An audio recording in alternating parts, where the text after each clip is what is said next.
Hello students, apex classes के digital platform पर आप सभी का हार्दिक स्वागत है। My name is Lakshman Singh Rao, your English educator. जैसा कि हम टेंस प्लस स्पोकन क्लास के अंतर्गत हमेशा बहुत ही बढ़िया तरीके से आगे बढ़ रहे हैं और पास्ट टेंस में हम पास्ट कंटिन्यूअस पढ़ने जा रहे हैं। इसमें तो कंटिन्यूअस में किस टाइप से हमारे को करना है तो उसको लेकर के आपको बताया कि पास्ट टेंस का पास्ट कंटिन्यूअस हम पढ़ रहे हैं। हिंदी में पहचान, हिंदी का कोई वाक्य बनाएंगे, अंत में रहा था, रही थी, रहे थे, इस प्रकार से आएगा। कुछ उदाहरण दिए, एग्जाम्पल हिंदी में मैं फुटबॉल खेल रहा था, वह कपड़े धो रहे थे। ऐसे आप कोई भी सेंटेंस बनाओ। और स्पीकिंग में भी जब आप बोल रहे हैं तो इस प्रकार से आप सेंटेंस बनाना सीख जाओ। तो बोलना प्रेजेंट का बोलना है, पास्ट का बोलना है या फ्यूचर का जो भी है, तो उसमें उसके अकॉर्डिंग तो आप उसमें बिल्कुल वर्ड पावर होनी चाहिए। आपको मीनिंग्स ज़्यादा से ज़्यादा आए, फॉर्म्स ज़्यादा से ज़्यादा आए। आपको फॉर्म्स भी है वो मैं बताऊंगा। हमेशा कोशिश रहेगी 5, 10 उससे ज़्यादा इस प्रकार से forms, first form, second form, third form आपको बताई जाएगी। वो भी हमेशा याद हो जाए आपके लिए। ये हमने सेंटेंसेस बनाई। उसके बाद में हमने अंग्रेजी में पहचान, at that time, then, while, इस प्रकार से जो भी कार्य है उसको लेकर के। और सहायक क्रिया वॉज वर, ये एडवर्ब में दिया आपको। मुख्य क्रिया की फर्स्ट फॉर्म प्लस आईएनजी, तो हेल्पिंग वर्ब रहेगी was were, first form plus ING का यूज़ करना है। आई, ही, सी, इट, नेम एक वचन के साथ वॉज, वी, यू, दे बहुवचन के साथ वर लगाएं। वर का प्रयोग आई के साथ कब होता है उसको लेकर के आपको बिल्कुल यहाँ पे बता दिया है। और इस प्रकार के सेंटेंस कई बार जब पूछते हैं तो आपको ये जो नॉलेज है कि वर का प्रयोग होता है, ये नॉलेज जो है जब होगा तो सामने वाला समझेगा कि हाँ इसको मतलब इसका अच्छा नॉलेज है, इंग्लिश इसको अच्छी आती है कि आई के साथ वर भी लगता है, अच्छा कंडीशनल सेंटेंसेस में लगता है, उसमें आपको बता दिया। नेक्स्ट में स्ट्रक्चर ऑफ एक्टिव वॉइस हमने लिया। Subject was were, first form of the main verb plus ING plus object plus other words. और इसके अंतर्गत हमने सेंटेंसेस बनाए, चाहे वो I was playing football, Bomaram was reading English, lion was sleeping under a tree in the forest. पेड़ के नीचे है ना, तो अंडर ए ट्री, पेड़ के नीचे, under a tree in the forest. और we were reading eating food, we were eating food, इसको लेकर के। उसके बाद में नेगेटिव और इंटरोगेटिव कैसे बनेंगे, तो नेगेटिव का आपको फॉर्मूला बताया कि सब्जेक्ट वॉज वर, उसके बाद में नॉट लगा दीजिए, first form plus ING, object plus other words. और इंटरोगेटिव बनाना है तो हेल्पिंग वर्ब पहले ले लो, was were plus subject, main verb की first form plus ING, object लो, और उसके बाद में अदर वर्ड्स प्लस साथ में क्वेश्चन मार्क लास्ट में लगाना है। इस प्रकार से ये अपने पास्ट कंटिन्यूअस के अंतर्गत हिंदी में पहचान, अंग्रेजी में पहचान, स्ट्रक्चर ऑफ एक्टिव वॉइस और structure of negative sentence, interrogative, ये हमने पढ़ा। ठीक है, इस प्रकार से ये इसमें पास्ट कंटिन्यूअस टेंस का हिस्सा, कुछ हिस्सा हमने पढ़ा। देखिए, स्पीकिंग के अंतर्गत जब भी आप वाक्य बोलें तो ऐसी स्थिति में कुछ वाक्य, जैसे अपनी घड़ी मिला लो, तो कहने का अर्थ है अपनी घड़ी मिला लो का अर्थ हो गया, कहने का अर्थ है घड़ी का जो टाइम सही नहीं है तो उसको सेट करने की बात आ रही है कि सेट योर वॉच राइट, कि आप अपनी जो घड़ी है उसका टाइम है वो बिल्कुल सही कर दो। उसी प्रकार से वह रात को देर से सोता है, वह रात को देर से सोता है। तो इस समय जब सोने के लिए कहाँ जाते हैं हम, बिस्तर पर, जो जिस प्रकार से, तो ही गोज़ टू स्लीप, सोने के लिए, he goes to sleep late at night, इस टाइप से बोलना है कि he goes to sleep late at night, के देर से, लेट देर से। तो यहाँ पे जैसे सेट योर वॉच राइट, आप उसमें सामने वाले को बोलें। उसी प्रकार से किसी के बारे में बात कर रहे हैं, मित्र के बारे में, कि Ram goes to sleep late at night, या फिर जो भी जिसके बारे में नाम आपका फ्रेंड है जो वो देर से सोता है, उसके बारे में उसका नाम लेकर के बोल दीजिए, he goes to sleep late at night. इस प्रकार से जैसे वर्षा हो रही है, ध्यान दीजिए, बारिश हो रही है, तो ऐसी स्थिति में आप बोल सकते हैं, आपस में खड़े हैं काफ़ी, तो ऐसी स्थिति में it is raining, it is raining, इस टाइप से बोलिए उसको। तो क्या है कि वो कंटिन्यूस में स्पीकिंग में भी आ गया, बारिश हो रही है, इट इज़ रैनिंग, इस टाइप से। आज बहुत सर्दी है, it is very cold today, it is very hot today, जैसे गर्मी है तो हॉट टुडे आ जाएगा, कोल्ड में तो सर्दी है तो उसमें कोल्ड टुडे आ जाएगा, इस प्रकार से। ठीक है, इस टाइप से आपको। और सन इज शाइनिंग, जैसे तेज़ गर्मी है तो ऐसी स्थिति में वो भी यूज़ कर सकते हैं इस टाइप से।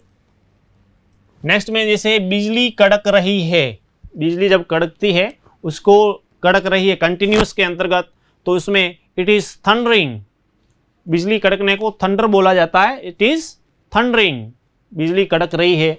मुझे वहाँ जाना है, ध्यान दीजिए यहाँ पे, यहाँ इस सेंटेंस में आपको ध्यान देना है कि मुझे वहाँ जाना है, I am to go there.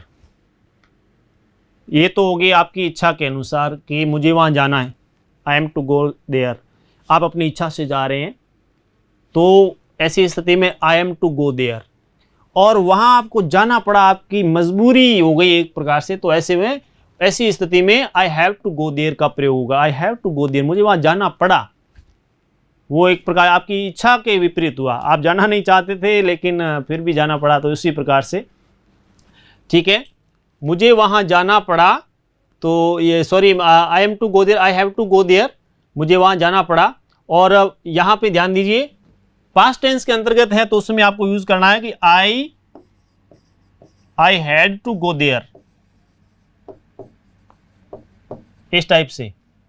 ठीक है, इट इज रेनिंग, मुझे वहां जाना पड़ा, I am to go there, मुझे वहां जाना पड़ता है, I have to go there, ये आपकी मजबूरी है। और मुझे वहां जाना पड़ा, I had to go there, मुझे वहां जाना होगा, I shall have to go there, जाना होगा, गागेगी, I shall have to go there.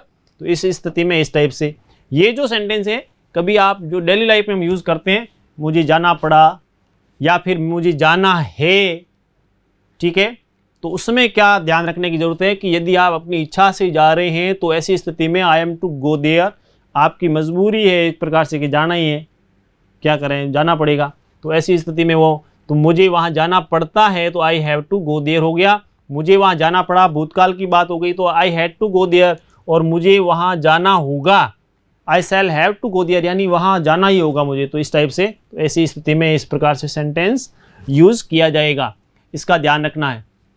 Speaking के अंतर्गत बढ़ते हैं आगे, यहाँ ध्यान दीजिए कुछ वर्ब्स जो है, हमेशा मैंने जैसा आपको बोला था वर्ब्स को लेकर के आपको बताया जाएगा, और इस प्रकार से आप वर्ब्स में देखिए, जैसे बेयर, बोर, बोर्न, सहना। अब एक होता है बियर, जो हम बियर बोलते हैं, बियर यानी भालू, लेकिन स्पेलिंग में कोई फर्क नहीं है, लेकिन सेंटेंस जब पूछा गया है तो सेंटेंस जब हम पढ़ते हैं उस समय विशेष तौर पे ध्यान रखने की आवश्यकता है कि सेंटेंस जो है क्या कह रहा है।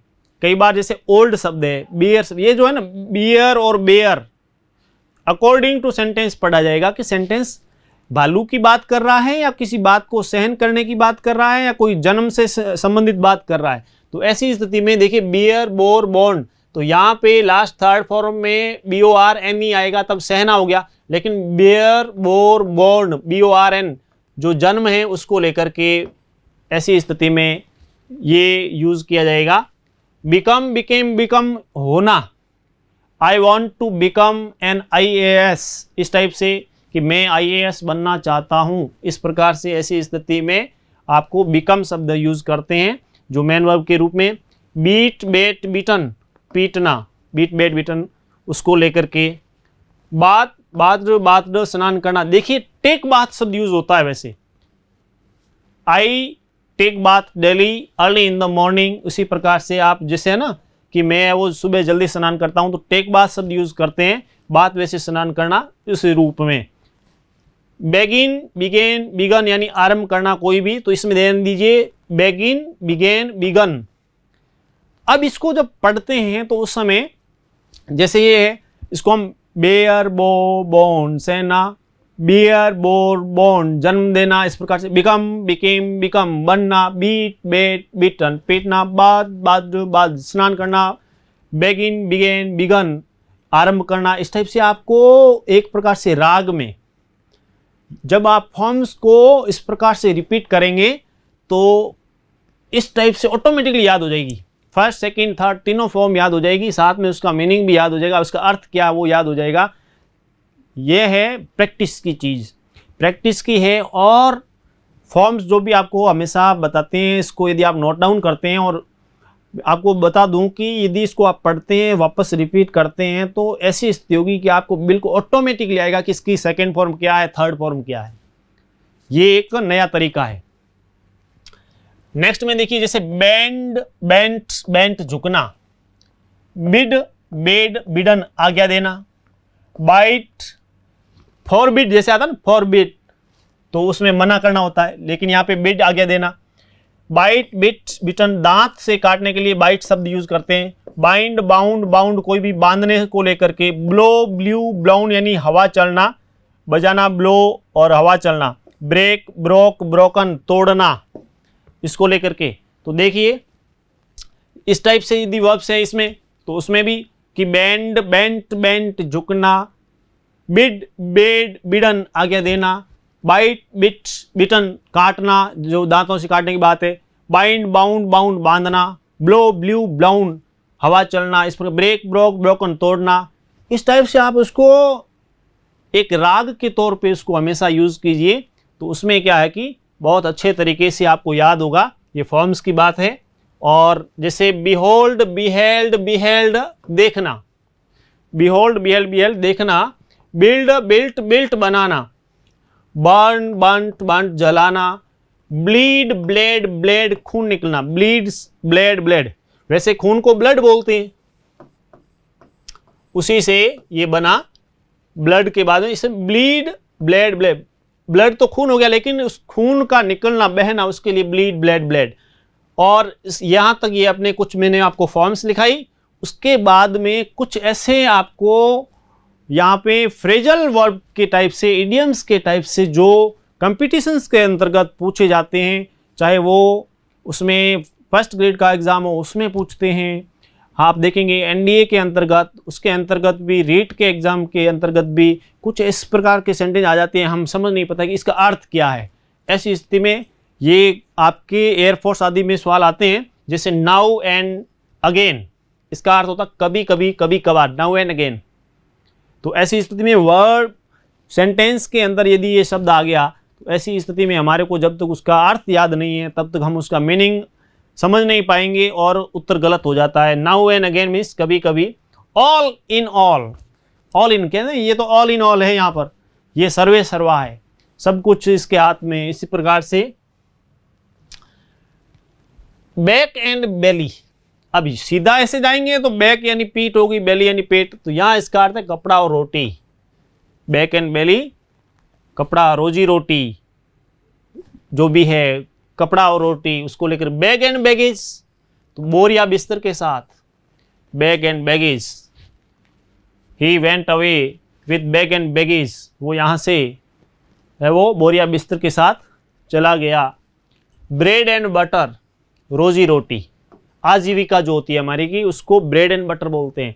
यूँ तो बोलेंगे कि रोटी और मक्खन, लेकिन जब ये सेंटेंस में आया तो ब्रेड एंड बटर मतलब इसका अर्थ होता है, जब इसको फ्रेजल वर्ब के रूप में लेते हैं उस समय इसका अर्थ रोजी रोटी, रोजी रोटी, ठीक है, रोजी रोटी के तौर पे, आजीविका के तौर पे।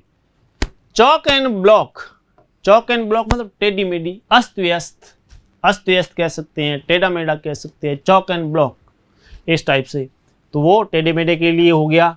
पिक एंड चूज, हम देखते हैं कई बार इस वाक्य को हम पिक एंड चूज, ध्यान से चुनना, तो उसके लिए चाहे आप कहीं पर भी है, मार्केट में हैं और भी कहीं ऐसी स्थिति में पिक आउट द वर्ड, ऐसा भी आता है ना, कई बार प्रश्न पूछते हैं तो उसमें पिक आउट मतलब क्या, पिक आउट चुनना, कहने का अर्थ उचित शब्द चुनने की बात हो गई, उचित योजना चुनने की बात हो गई, उसको लेकर के। तो पिक एंड चूज, ध्यान से चुनने की बात है, उसको लेकर के यहाँ पे आपको बताया गया।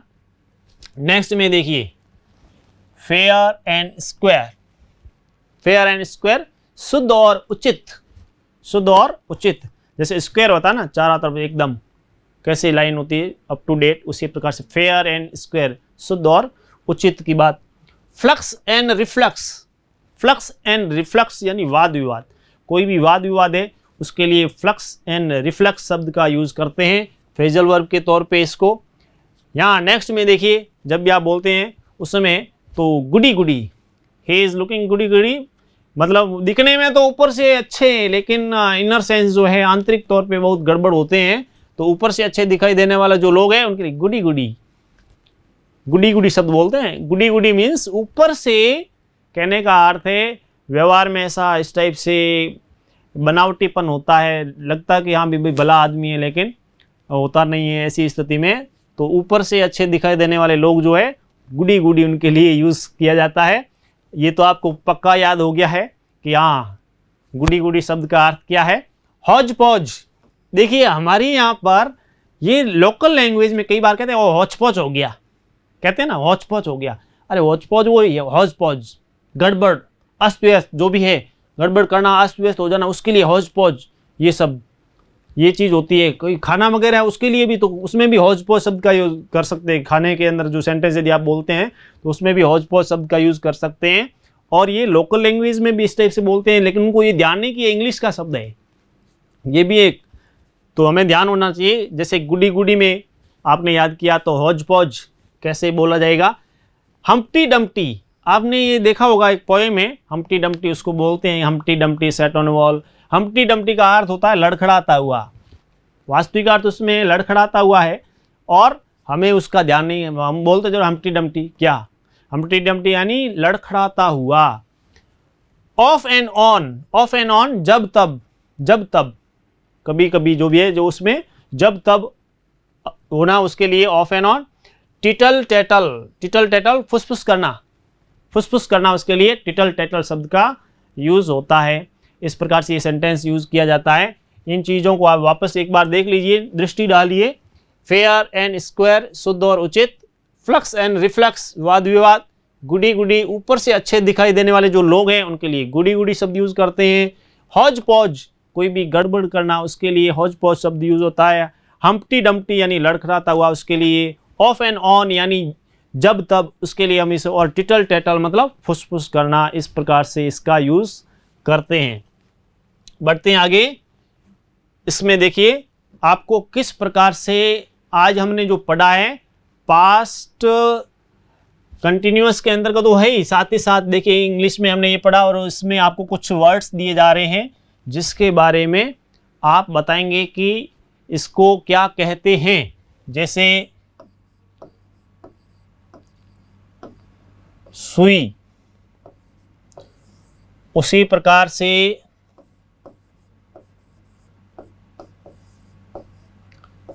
आपके लिए शब्द इस टाइप से दिए जा, डेली लाइफ में अपने जो काम में आते हैं उसको लेकर के हम बात करेंगे। सामान्य शब्द भी लूँगा ताकि सभी के लिए जो शुरुआती स्टेज पे वो भी इसका उत्तर दे सकें।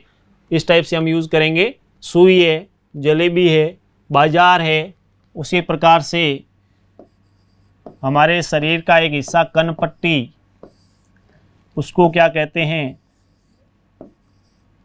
कलाई, इसके लिए क्या शब्द हैं। और इंग्लिश में जैसे पुट ऑन, पुट आउट, इसके लिए आप शब्द बताइए कि पुट ऑन का अर्थ क्या है, पुट आउट का अर्थ क्या है। इसको पूछते हैं कॉम्पिटिशन्स के अंतर्गत, इनको पूछा जाता है, इसलिए आपके लिए वो काफ़ी महत्वपूर्ण है ये शब्द। इनके बारे में डायरेक्ट अभी उत्तर आ रहा है तो अभी बताइए। बहुत सारे आप में से, चाहे GS राठौड़, आप में से सिंबूराम, उसी प्रकार से नक्ताराम, बहुत सारे जो स्टूडेंट्स आप जुड़ते हैं, संदीप जी, बहुत सारे, तो रिप्लाई कीजिए बिल्कुल किस टाइप से, जो भी आपको उत्तर आता है उसमें उत्तर दीजिए। और हमेशा नए नए शब्द सीखना है ताकि हम स्पीकिंग में बहुत ही अच्छे तरीके से एक्सपर्ट बन जाएं। तो पूरा विश्वास के साथ कहता हूं कि आपको समझ में भी आ रहा है, स्पीकिंग के तौर पे भी आप आगे बढ़ रहे हैं, सीख रहे हैं, और टेंस तो आपको बहुत बढ़िया तरीके से समझ में आ रहे हैं। आपके रेस्पॉन्स से मुझे लग रहा है। लाइक और शेयर ज़रूर करें। जब भी अधिक से अधिक आप शेयर करेंगे तो अधिक लोग जुड़ पाएंगे। इसलिए अंत में जब भी आप इसको देखते हैं तो उसमें लाइक नहीं किया तो लाइक करें और शेयर करें अधिक से अधिक, सभी को फ़ायदा मिले। मिलते हैं नेक्स्ट क्लास में। Thank you. सब्सक्राइब करें हमारा apex classes edutech YouTube channel. साथ ही बेल आइकन को क्लिक करना बिल्कुल ना भूलें, ताकि आगे आने वाले सभी यूट्यूब वीडियोस की अपडेटेड नोटिफिकेशंस सबसे पहले आपको मिले। Apex classes edutech, subscribe now.